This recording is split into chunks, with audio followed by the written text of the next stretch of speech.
Hi friends, నమస్తే. మీ శ్రీలహరి అండి. ఈరోజు నేను 2 కొబ్బరి చెప్పులు ఉండండి. ఈరోజు పొద్దున శుక్రవారం కదండి, అమ్మవారికి కుట్టాను. కొంచెం చట్నీ చేసుకుందాం అని చెప్పి 2 చెప్పులు చిన్న చిన్న ముక్కలుగా తీసుకుంటున్నానండి. కోసుకొని అంటే కాస్తంత చింతపండు, కాస్తంత నీళ్ళు గబ్బాలు, కాస్తంత జీలకర్ర.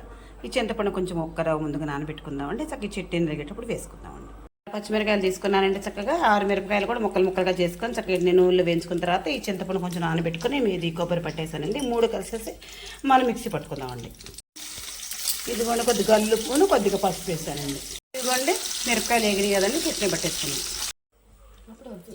ఇదిగోండి చక్కగా నూనె కాగిందండి. మిరపకాయలు కరివేపాకు వేసాను. చక్కగా దీంట్లో కర్రగా వేగిన తర్వాత మనం చట్నీ అందులో వేసేస్తాము. ఆపేసింది. ఇదిగోండి వేగింది కదండి, కొబ్బరి చట్నీ అంతా అందులో వేసేస్తాను. Cake super. చక్కగా నేను చేసే విధానం మీకు నచ్చితేనండి నాకు ఒక లైక్ ఇవ్వండి.